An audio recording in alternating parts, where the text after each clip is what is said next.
I can think of 75-year-old patients that have been on that table right there next to me. And it's crazy how different a 75-year-old can look and act and move compared to another 75-year-old. Welcome to the Movement Driven Podcast with Dr. Greg Goldberger, where we help you bridge the gap between pain and performance. Each week, we'll share strategies, insights, and real-life applications to help you keep moving and stay driven. Now, let's get into this week's episode of the Movement Driven Podcast. Welcome back to the Movement Driven Podcast. I'm your host, Dara Sweat, with Dr. Greg Goldberger, the owner of Movement Driven. We are here to just help answer some questions and bust some myths in the physical therapy space, in the movement space, kind of finding a holistic approach to your pain management. And today we're going to be talking about how healthy aging starts with healthy movement. Dr. Greg, before we get into this episode, how are you doing today? I'm doing great. How are you today? I'm doing awesome. Excited about chatting about this topic, especially in the month of September. Apparently, September is also the month of healthy aging. And I think I think it's really important to talk about this, especially, whether you're already aged or you're, young, high school athletes, college athletes, or just 20s and 30s, kind of that prime time to really make sure that as you're aging, you can age gracefully and age on your own and not need to have help sitting down on the toilets or getting back up or going up and down the stairs. Floor is the big one, yeah. Right. Or, gardening, in your home or putting dishes away as something as simple. But things that you don't realize require more movement than you think, for sure. Yeah. So kind of wanting to talk about some of these challenges that people are facing, specifically in their 40s to 70s. It seems to be that's kind of where, people will be like, oh, just wait until you're 40. Yeah. You play the word middle age. Middle age. That's the word that's like, you can't say that in the PT clinic. Yeah, it's the bad because they're middle aged. Well, we can say it on a podcast, so it's fine. You can say anything on a People are middle aged. I didn't say any of my none of my clients are. They're all prime time, baby. Yes.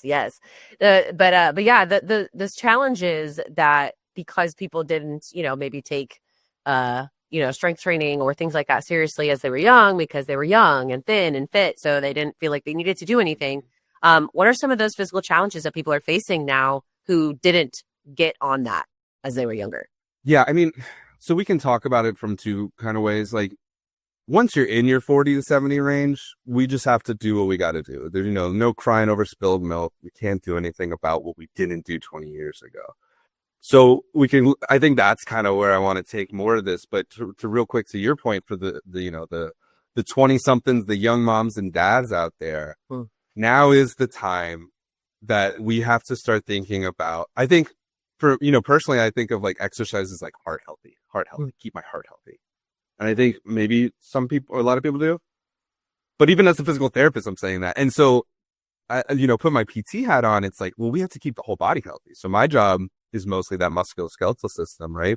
Keeping that thing primed and ready to go, keeping it, lubricated and keeping the range of motion good and the strength good. And that does start in your 20s and your 30s and getting the right type of habits. I think it's as simple as just be active, find somebody that can help you in your community, somebody like me that can kind of just give you here's what you got going on. You don't have anything serious, but here's the things that I would address in your fitness routine. Go attack it. This is where I say everybody should see a PT once a year, just like you see your eye doctor, your dentist, or your primary. See a movement specialist once a year. And it's like, hey, what changed as I've gotten a little older this year that maybe I haven't done enough in my fitness routine, in my workouts, or, I haven't done enough hamstring strengthening, and now my knee is suffering or has the potential to suffer. For all that kind of stuff comes into play. Now we talk about once you are in that 40 to 70 range, the thing that I hear from that group of people, it's probably the most common thing I hear as a physical therapist is, don't turn this age. If you're 54, don't turn 50. That's when it all starts going downhill. It's like, all right, everybody has their age. So let's give us like 40. I've heard 30 recently. I'm like, you shut up. Don't. No. I'm in my prime right now. We're in our prime, Greg. But there is something I'm like, you're my age. You stop it. But these other people, Don't turn 60. Everybody has their number. And part of it, I get it. And part of it like upsets me to hear that. Cause like, like it shouldn't be like, you shouldn't have an age that just clicks for you. Cause I think a lot of those tend to be things that are preventable. Now, when we talk about age, I think there's a few things that come to mind of like things that I think about that are age related, and, getting older does lead you to have these things start to happen, but we can mitigate these things. And so the things I think of are first muscle loss, right? So in your 30s, actually. So when you turn 30, sorry, there. Oh, it's fine. To lose muscle mass if we're not working on it, right? So like if in your 20s, you can maintain muscle mass without having like a really solid strength training routine. Just living an active, relatively active life, just doing what you do in your everyday function. You're maintaining your muscle mass. The minute you hit 30, when you hit 30, your body starts to lose muscle mass annually, unless you are strength training. So don't tell me, oh, I'm 90, I've lost 60 years of muscle. No, you can get stronger and increase muscle mass at any age. It just takes a little more effort. It takes a little bit, nutrition probably it becomes a little more important. Sure. The way in which you exercise, that's another topic of strength versus hypertrophy versus power versus endurance, all that kind of stuff. Yeah. But we do need to think about, once we hit our 30s, I need to actively strength train. And it's not just a matter of like that heart healthy stuff I was talking about. It's not just going on a walk 3 times a week. If we want to be active, if we want to play with our kids and our grandkids and play golf and pickleball or whatever it is that we love to do, we have to maintain at least a requisite amount of strength to keep our joints healthy, keep our core strong. And the strength leads to mobility and keeping, and balance and all of these things. So strength is what comes to mind in your 30s. And then we can kind of, if we stay in the strength mindset a little bit, the other thing we think about, as therapists is when we have our female clients in mind. So when women hit menopause, I'm one with my patients. You're one of us, Greg. I feel what they feel. When females hit menopause, because of the hormone changes and the loss of estrogen, you're not absorbing calcium in the way that you used to. So you need much more calcium, much more vitamin D in your diet, because you will develop osteopenia or osteoporosis, which would be a more advanced stage of that. Potentially in your lumbar spine and your hip is usually where we see it the most. But if you are going through menopause and you haven't actively strength trained and aren't actively strength training, you are much higher risk for bone density issues like osteopenia and osteoporosis. And then that puts you at more risk for fracture and other things along that line. And so we don't want to mess with that. So I recommend to all of my female clients, especially if you're in your 40s, 50s, you're getting to that age, we need to have a solid weight bearing strength training, load some weight on you, build some muscle, mama, let's go. That you absolutely have to. And so we have to do that when we're getting into that age range if you're a female. And then the third thing that comes into mind, and obviously we could probably go into a bunch more things, but tendon issues get really common in this age range. So your 40s to 70s, we stop replenishing or producing collagen cells as rapidly as we're depleting them. So you see this in kind of the cosmetic world too. It's collagen. Collagen is kind of a new supplement. Lots of people are taking collagen. I think there's a definite place for it. From if we're talking about specifically musculoskeletal and tendon issues. So tendons are made up of primarily collagen. Just a little anatomy refresher for anybody who doesn't know. Tendons connect muscles to bones.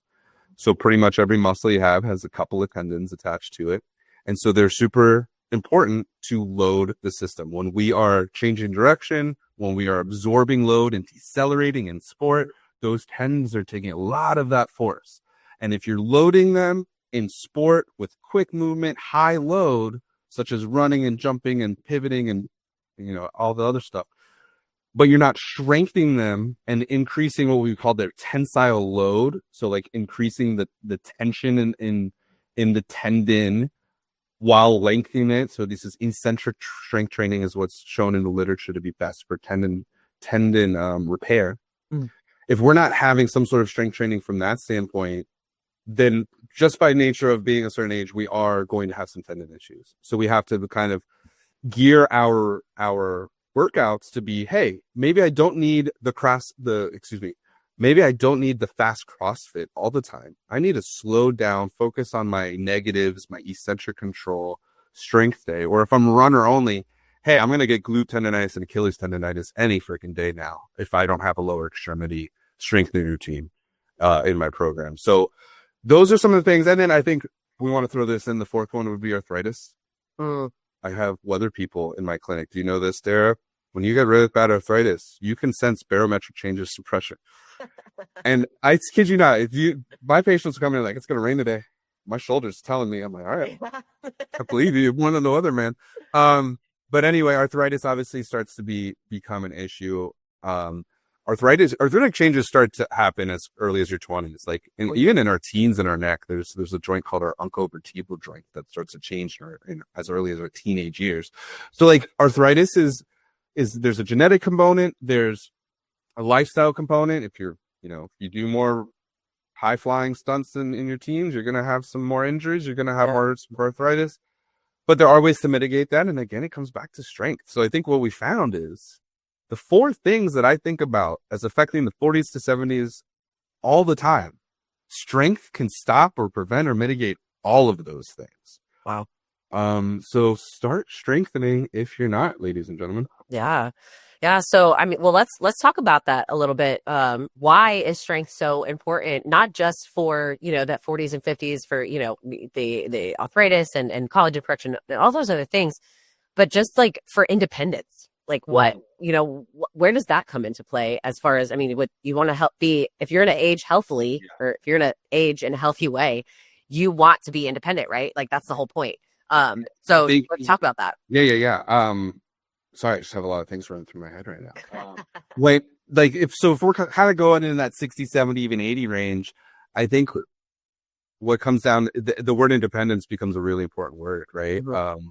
You want to maintain that independence as long as possible. And I'm guilty of this. I don't think about that as often as I probably should at 35. I got a bunch of other stuff I'm thinking about. Right. But it all comes together. The stuff that's going to benefit me now is going to benefit me. It's not like we have to do 80 different things, by the way. It's all, what did we just say in the last little section? It's strength, like jump strengthen, right? So like, what does strengthening really do for us from an independence level? Well, we talk about as we age, balance and fall risks become a huge thing as we age. Like a broken hip can drastically decrease your morbidity.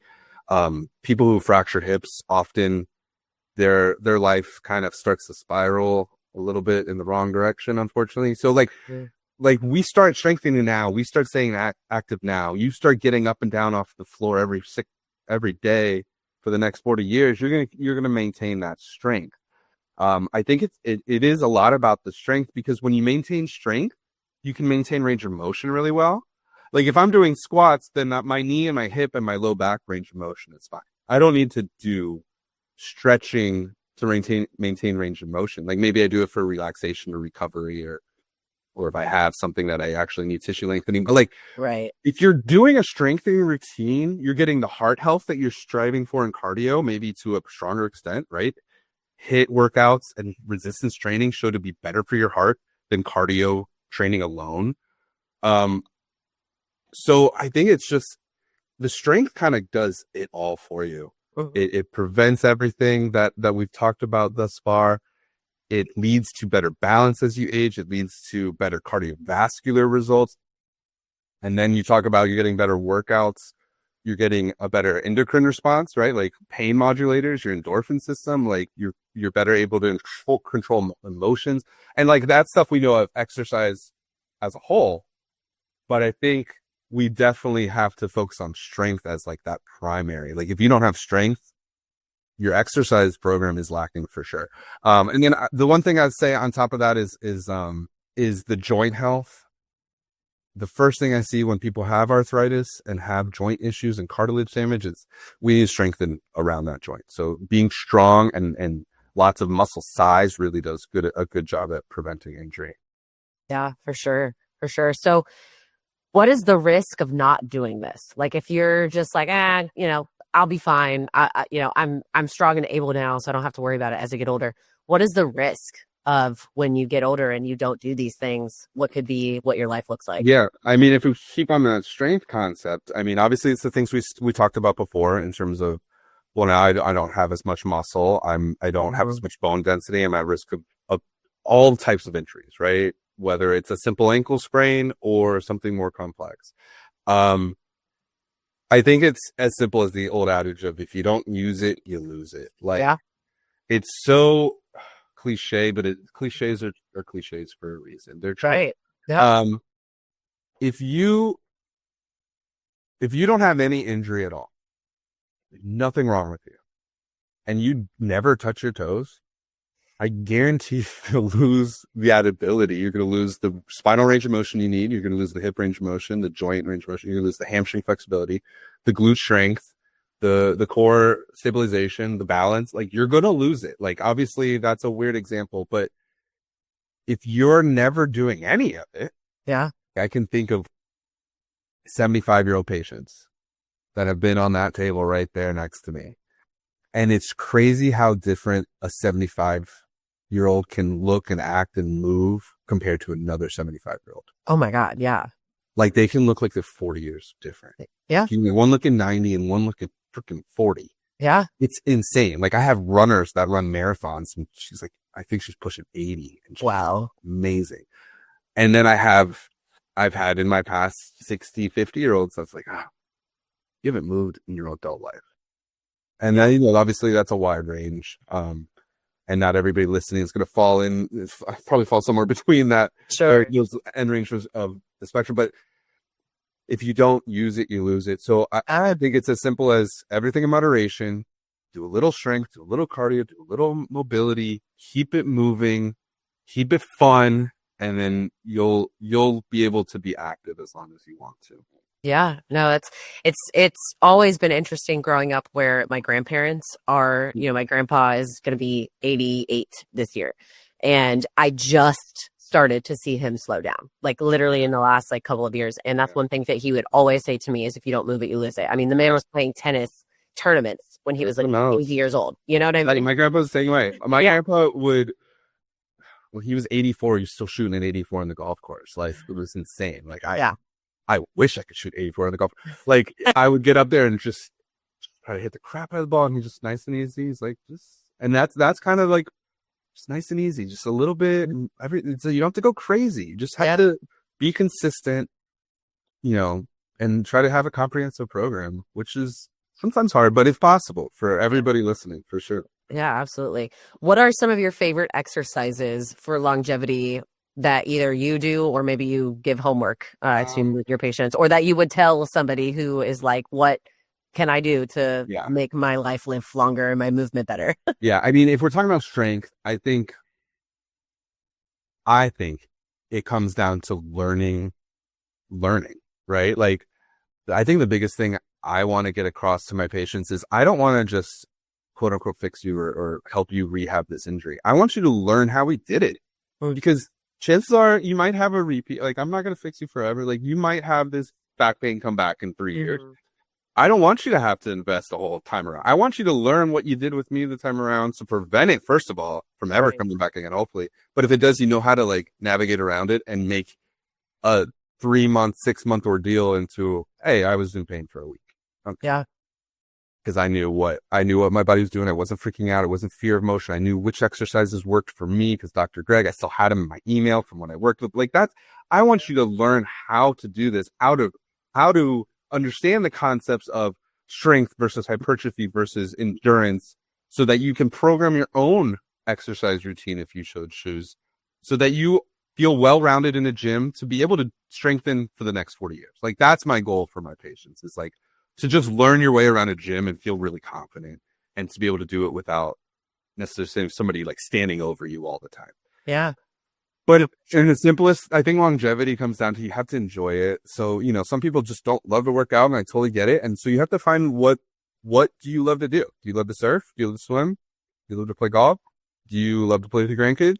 Just get up and down off the floor with them a bunch of times. And sometimes what we can be really good for, I think, is bridging that gap and helping you get to that point where now you can just do that activity and keep loving it. Yeah. But you got to love what you do. You got to be driven to do it. Hence the name. Movement driven. Yeah. Well, it's like what some of the trainers and stuff will say, and what you hear online is like the best workout is the one you'll do. The best diet is the one you'll follow. So kind of pick the one that feels the most, I guess, natural or fitting, and then kind of go from there. So, okay, awesome. Well, I love that. I think takeaway from today is, aging well is training smart, staying strong, and keeping your joints healthy, which you could do from a balance of strength, stretch, and cardio. So strength being the priority for sure. Yeah, absolutely. So thanks, Dr. Greg, for another awesome episode. This was great. And we'll see you guys next week for another episode of the Movement Driven Podcast. Thank you. Awesome. Thanks, Sarah. Thanks for tuning in to the Movement Driven Podcast with Dr. Greg Goldberger. Want to see how we're helping people in Jacksonville bridge the gap between pain and performance? Head on over to movementdriven.com. Until next time, keep moving, stay driven.